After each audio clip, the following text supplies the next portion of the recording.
This is a Shoosmiths podcast. Hello, and welcome to episode 8 of the Shoospeak HR podcast, which is all about LGBT networks, so how to establish them and why it is that they're so important.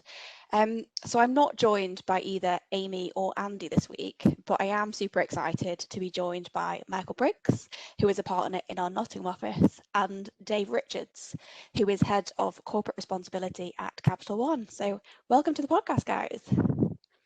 Hi, Amy. Thanks for having us. No, I'm excited for you guys to be here. So before we get into the detail of today's podcast, I thought it would be good for you two to kind of introduce yourself in a little bit more detail. So Michael, do you want to go first? Yeah, so I'm one of your colleagues, Amy, aren't I? So You I'm a are, I do know partner you in already. I'm a partner in the employment team here at Shoosmiths. I work out of our Nottingham office, but I also lead up our Proud network within Shoosmiths.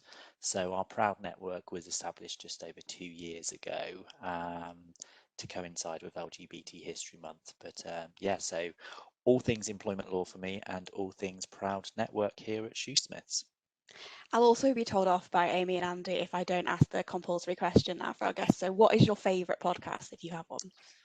Well, I'm not really a podcast, not a regular podcast kind of guy, but I do keep up to date with the odd TED talk every now and then, often just swatting up over on a couple of things. And yeah, so TED talks mainly, nothing out of the ordinary. Good stuff. So Dave, do you want to tell us a bit more about what you do and obviously what your favourite podcast is?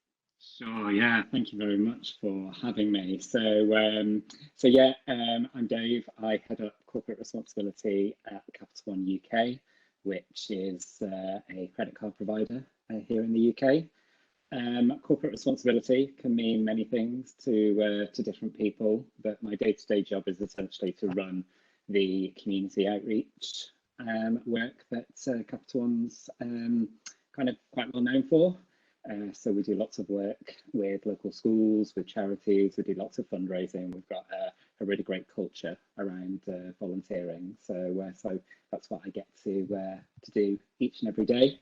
But similarly to Michael, I also lead Capital One UK's LGBT network called Outfront, which we have now had within our business for almost 3 years. Good stuff. Dare I ask if you have a favourite podcast yourself? So, similar to Michael, again, I am not a massive podcaster. If I get the opportunity to plug in, I generally listen to music. But back in the day when the gyms were open, I was trying to listen to a podcast called My Big Gay Podcast, which is run by two guys that just kind of talk about various LGBT issues, but in a very kind of light-hearted and funny way, and I was really enjoying it. Awesome. So I suppose my first question for you two today then is tell me about a moment in your career that makes you feel particularly proud. I don't know who wants to go first with that one. I think I should let Dave go first for this one. I am happy to jump in. So I guess by the nature of my role, it's very rewarding. It's very kind of feel-good stuff when you're running programs with community partners and helping the business that you work for to be the best that it can be, and in terms of the outreach work that it does beyond its products and customers. So it can be really hard to pinpoint a kind of a key moment that I'm particularly proud of, but there is one of our programs that I'm particularly proud of, which is a mentoring program called Changing Futures. So back in the days when we were in the office and running events, we would have students from local schools in that had been identified for some mentoring because of low self-esteem, low confidence kind of issues with their identity. And I'm really proud of this program because of the impact that it has on these students. The transformation that you see in them is absolutely phenomenal. But it kind of really calls out to me because I look back on myself when I was that age, and I think if a program like that had existed when I was at school, I think I was the type of student that would have been chosen to be on it. So it just really resonates with me, and I'm extremely proud of what it's achieved whilst we've been running it. That sounds like a really great program, definitely. And what about you, Michael? Yeah, there's many a proud moment, but given the topic of today's discussion, I thought I'd try and bring some of those proud moments to like our network and some of the really simple things that we've done but have meant quite a lot. I remember first introducing some rainbow lanyards for all the members of our Proud network, and what followed thereafter was just this demand for rainbow lanyards across our entire firm because people wanted to show support for our Proud network. So originally we ordered like 50 lanyards for the initial group, but we ended up having to order about 500 lanyards, proud and rainbow lanyards for the entirety of the firm. So that was just really great how a simple thing can make people so happy and me so proud to say that we've got this network in play. But another proud moment was when we were walking in some of the Pride events when we could walk in those Pride events. So we walked in both Birmingham and Manchester Pride events, and to get a group of people come and join us from the Proud Network, so made up of the LGBT community at Shoosmiths as well as allies. We have an LGBT plus community, and the plus is very much for our allies within Shoosmiths. But to be able to have some friends and family walk with us as well was just a really proud moment, given what we've achieved to date with the Proud Network. So yeah. I remember the thing with the lanyards. I think you were in the Manchester office around that time, Yes. and I got one of the initial batch of lanyards, and the number of Yeah. people that were like, "Where did you get your lanyard from?" It was a massive deal, wasn't it? Where It was a really big thing. So, but yeah, huge kudos to the Manchester office because they were real drivers in having rainbow lanyards throughout. So, enjoyed that. Thank you, Amy. So we're obviously here to talk about all things LGBT networks. So, and we've obviously heard already that you guys both lead networks yourselves. So tell us a little bit about how those networks started in your respective organisations. I'm happy to go first, and actually Yeah. the conversation about lanyards is a great segue into kind of how things got started at Capital One. So it was just over 3 years ago, and the business had really started to kind of think with greater intent about diversity and inclusion. And Capital One, our working environment, lends itself very well to like internal events and kind of engaging our associates in conversations around certain things. And because of my love for diversity and inclusion kind of more broadly, I really threw myself into some of the work that was going on. And when I was given the opportunity to put an idea forward for what we could do next, I obviously said that Capital One Pride would be a great thing to run as a spotlight on LGBT issues. But alongside that, I also wanted to ask the question about setting up a network, because I was aware from kind of my CSR network, but kind of just links with other businesses, that networks within organisations were really gaining momentum and adding value to organisations. And I was also aware that across Capital One's global footprint that there were networks. So I wanted to ask this question to our associate base to kind of understand what the appetite was. So back in the summer of 2017, I think it was, we ran like an internal Pride event. We gave away an abundance of rainbow lanyards. I think we had 500 of them, and they were all snapped up within like 45 minutes. It was like a scrum to get these lanyards, which sends a big signal to me and to other LGBT associates in the business. But we asked this question about, do you want to create a network? And we got a really, really great response to that.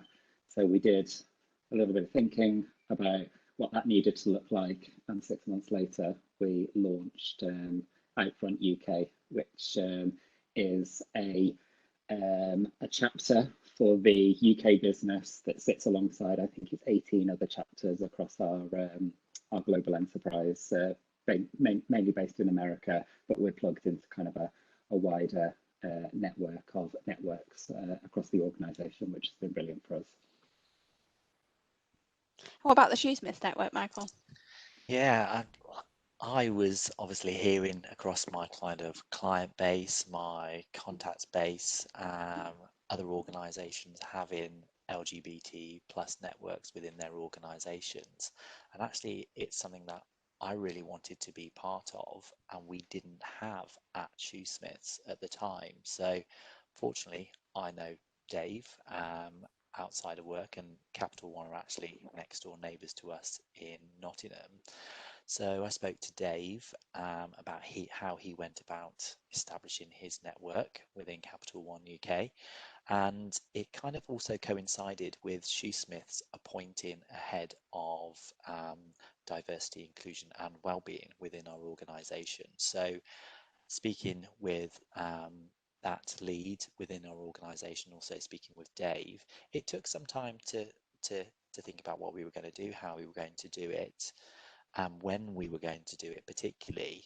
So it came to gain a lot of information from external organisations, support from others, and then deciding that we were going to launch our LGBT plus network to coincide with LGBT History Month. So on the 1st of February 2019, we essentially launched the network on our intranet, so our internal site, and communicated to the whole of the firm that we have now set up an LGBT plus network for our LGBT community and our allies.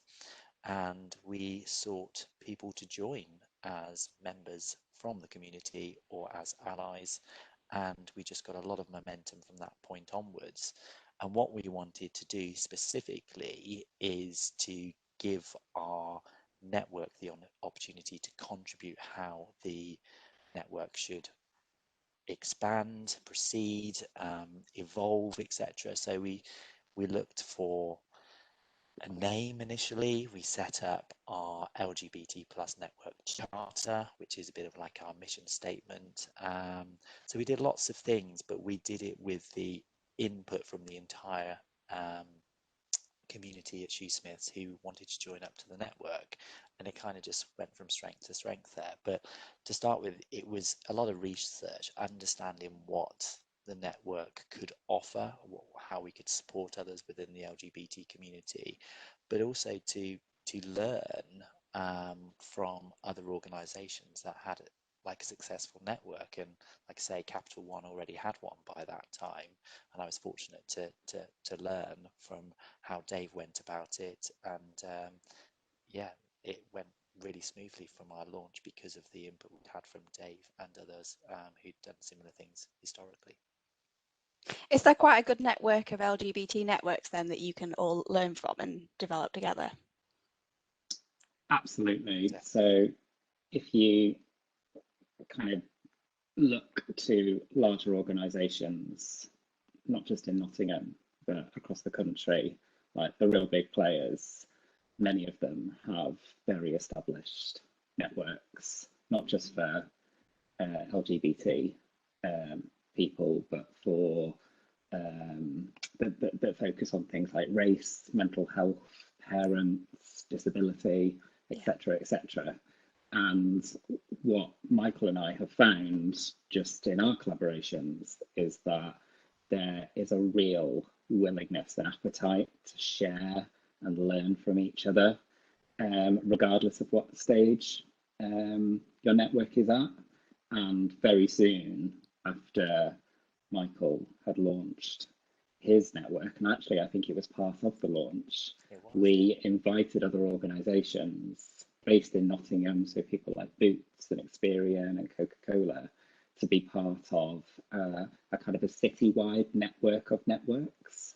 And the learning that we've all taken from those conversations has been absolutely amazing. Yeah, and they're differing in size and positioning, like Dave has said.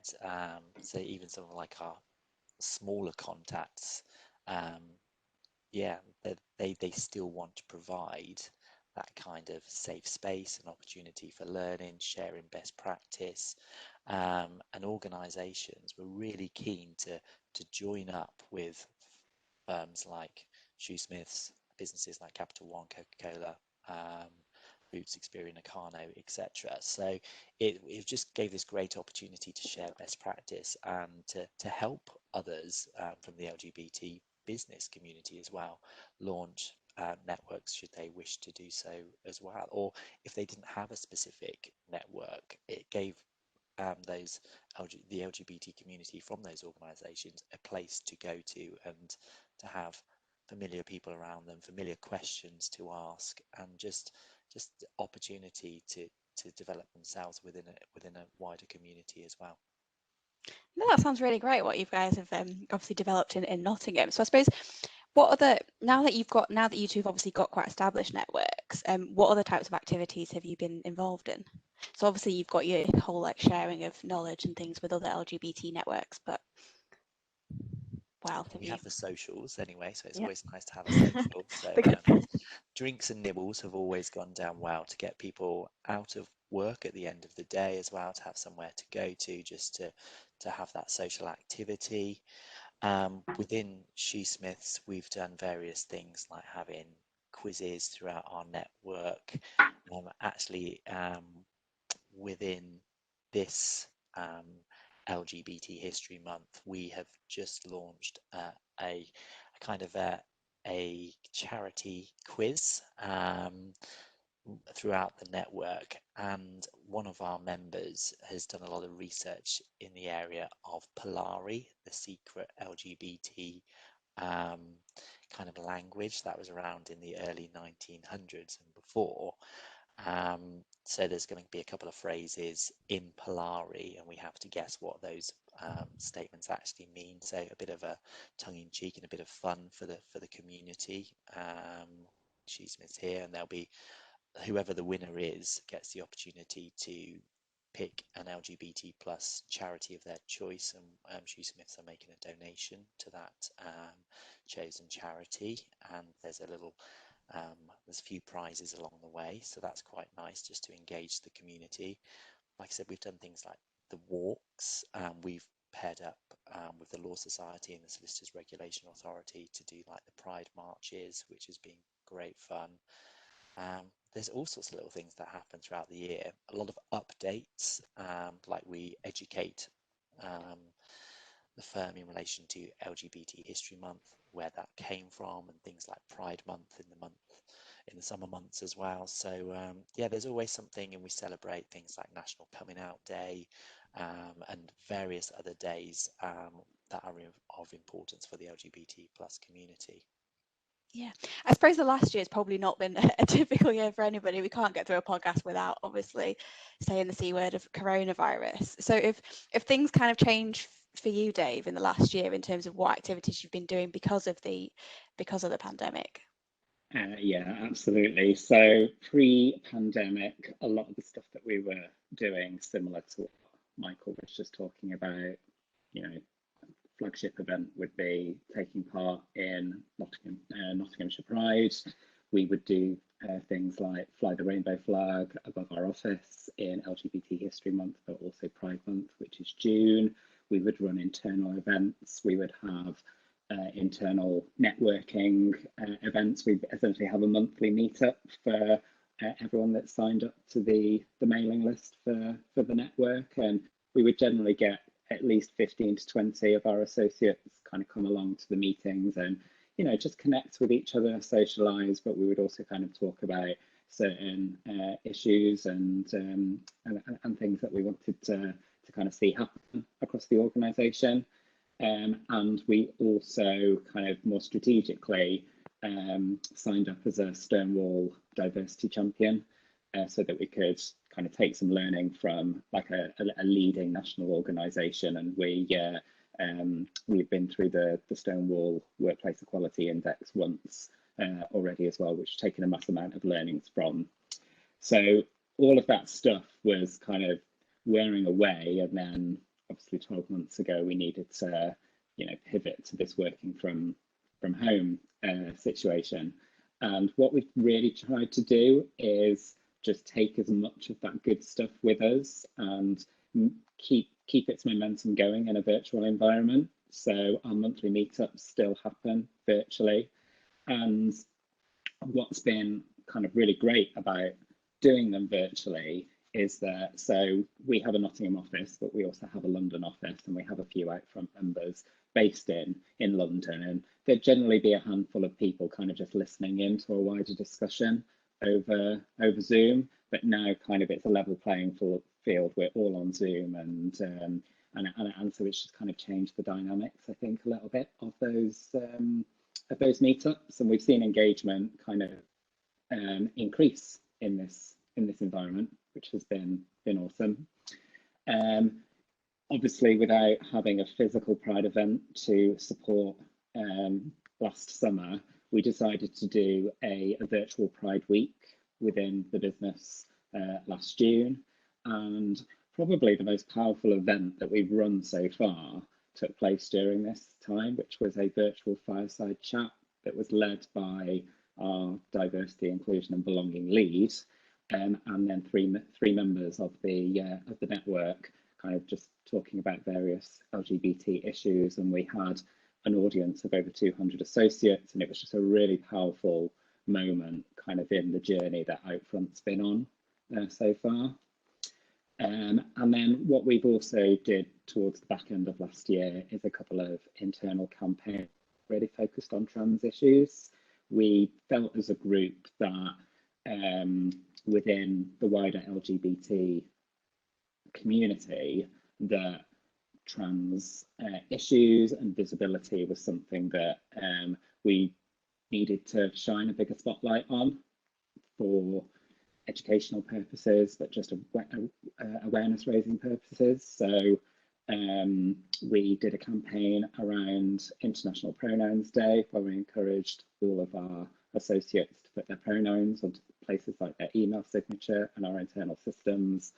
But then we also ran I guess you could call it like a memorial service for the Trans Day of Remembrance, which falls in November, where we invited anyone in the business to just join a 15-minute call on this particular date, and we just spoke about some of the issues that face the trans community around kind of being disproportionately affected by violence and crime. And it was an extremely powerful moment, very, very moving, and a lot of people kind of talk about it still to this day. And yeah, just doing all of this in a virtual environment, I guess it just hasn't been effective. And like I said, we've seen engagement actually increase. I think that's really true, because despite coronavirus, when you've got an established network, the members are very willing to share stories, and quite often personal stories. And I just launched something a couple of weeks ago just by email to the group and just shared one of my own stories. But actually the response to that came through was just really humbling, that everybody wanted to share more and more. And one of our network members was lucky enough to be able to get married despite the pandemic, because it was just happened to fall within the time when we weren't in lockdown. But another one of our network members wasn't able to get married, and his wedding has had to be postponed, unfortunately. And so many things just came off the back of that.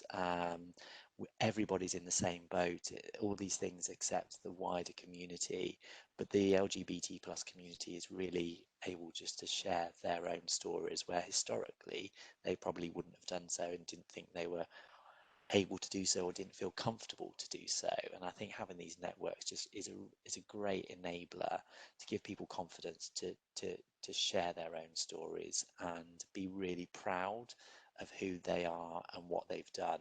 And yeah, that was a really proud moment of mine, actually, just to see all these stories unfold despite being in lockdown, because we've got this great network in place.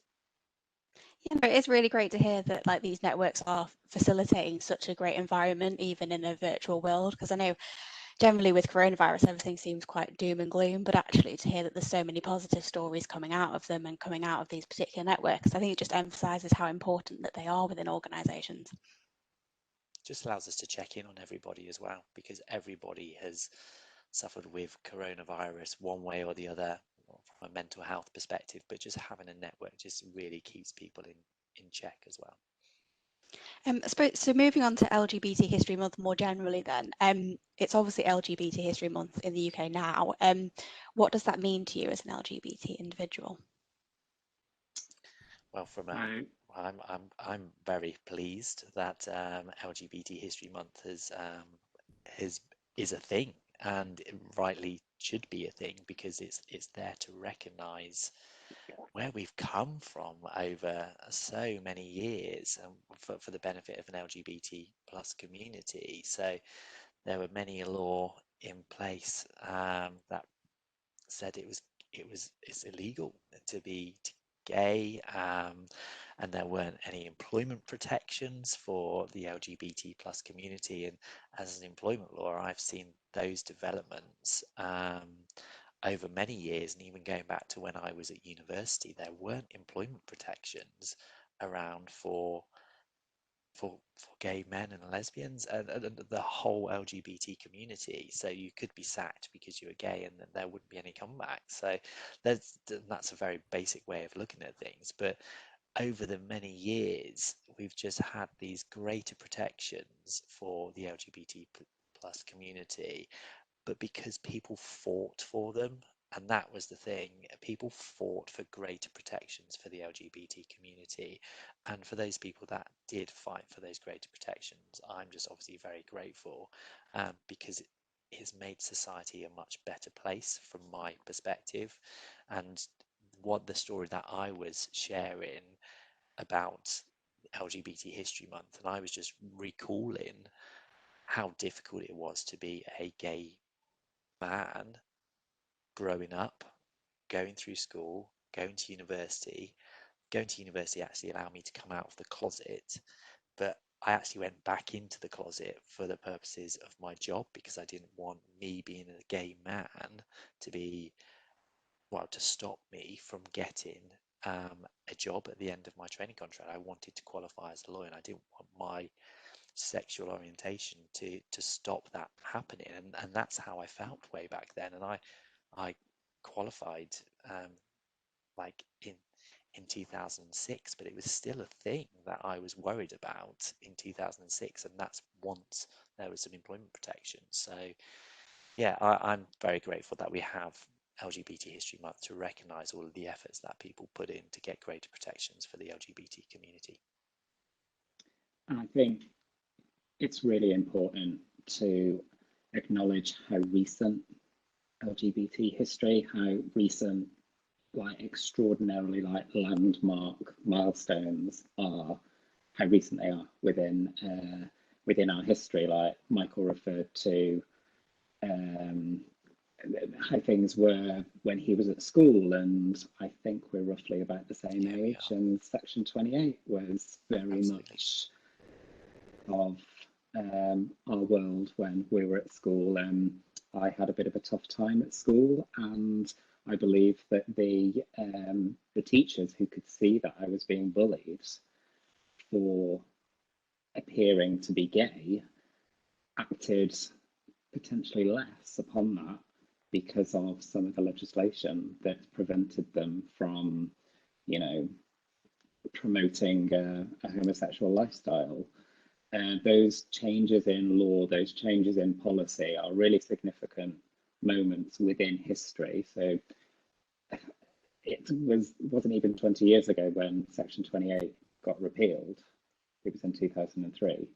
So that's how recent some LGBT history has happened around us, and we still see it happening all the time. Civil partnerships and same-sex weddings they're really quite recent things, and I think LGBT History Month is important because it reminds us how recent things have happened. It reminds us not to forget the struggle and the fight that took place to make those things happen. And to me, it also acts as a reminder that it could only take one government or administration to take some steps backwards in those spaces, and we must kind of just be alert to that as a marginalised community. Yeah, I think it is when you talk about like how you were feeling in 2006, Michael, like as an employment lawyer myself as well, it is that is something that you felt like on qualification, that you effectively had to hide who you were because you wanted to make sure you got your job, even though the legislative protections were then there. in place. Yeah. And that came in 2003, yeah. Yeah, it's easy to see the word history as something that's historic when, like you both said, it's actually very recent history that we're talking about here. So I suppose we've already used the term ally a few times today. So tell us briefly what allyship is and why being an ally is so important to LGBT people. I'm happy to start off. So allies within organisations have definitely increased in their importance. To me, I look at being an ally in kind of the simplest of terms. And, you know, I've already spoken a couple of times about kind of experiences that I had as a young person. I grew up in a small town in the county of Shropshire and didn't meet a single gay person until I came out and went to the town's gay bar, which was only actually gay night on a Sunday and a Monday. And I kind of think about back to the time when I felt incredibly lonely with kind of all these thoughts and feelings that I had coming on, and coming to terms with my sexuality. And never at any point did I kind of feel like I had an ally around me, someone to say, I've got your back and this is okay.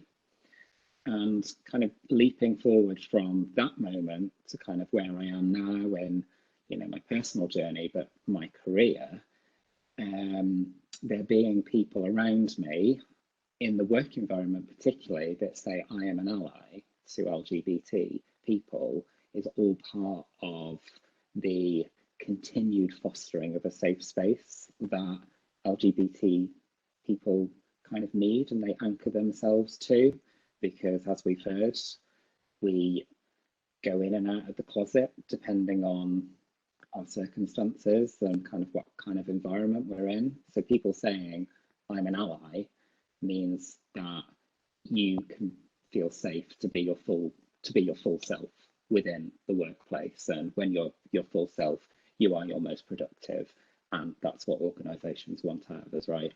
They want us to be really productive and helping the organisation to be the best that it can be. Yeah, it's having support from allies from the non-LGBT community themselves, and we want to support those people also within our networks because they may have LGBT plus children or friends, family, other family members, etc. So again, it's providing a safe space for those individuals that want to learn as well about the LGBT community as well. So it kind of works both ways, but it is all about having a safe space, and it's a safer space with a greater number of allies as well. So finally, we normally end our podcast with kind of top tips, advice to anybody that is listening. So to anyone out there that's thinking about starting their own LGBT network, what would be your kind of top advice for them? I think for me, it's super cliche and it's kind of super simple. Is just do it. Just start something. When you start kind of looking into LGBT networks, you'll see that sometimes people get bogged down with things like governance structures and certain roles, and you know, having, you know, we've mentioned things like mission statements and charters. They are all really important things that need to kind of be put in place for your network to be the best that it can be. But in terms of just getting started, ask that question to your organisation, see what the response is, and then respond accordingly. Once you've done that, you have started something that could potentially be an absolute lifeline to employees within your organisation, and it could be the push that they need to do something quite remarkable in their life, but also in their career. Completely agree. Just do it. It's so important. At Shoosmiths, I wanted there to be a network, and there wasn't to start with. And just having the ability to go to an organisation to say, this is where I want to go with it, am I going to be supported, and to be given the autonomy to do it, it was just a case of just do it and see where this goes. And I'm so grateful I did do that, but I didn't do it on my own. I did it with the network. And that's the key thing. It's with my existing network and also the Shoosmiths network. But you just have to go and do it and see where things go, because I didn't think we'd be as advanced as we were in the space of 2 years. But it's just happened because it was just absolutely right to have an opportunity for a network to grow 2 years ago. And thanks to Dave for the advice and support that I got from Capital One as well. I love that. Just do it from both of you. Just do it. I guess just to quickly tack on an extra one, there's loads of help and support out there. So me and Michael have lent on each other. We've spoken about our network across Nottingham. Reach out to other organisations. There will be an abundance of support just waiting for you. Yeah, and absolutely, as ever, if people have questions that are listening to the podcast, feel free to get in touch, and we'll definitely kind of pick up with Dave and Michael if anybody does have any kind of questions or queries that they want to put to you. So the email address for that is shoospeakhr@shoosmiths.co.uk. I love again how this was we'll just have a chat for about 10 to 15 minutes, and but it's been really great talking to you both. So thanks again for agreeing to do a podcast with me. I've really enjoyed talking to you today. Thank you very much, Amy. Yeah, thank you so much. Thank you, for having Dave. me. Really enjoyed it.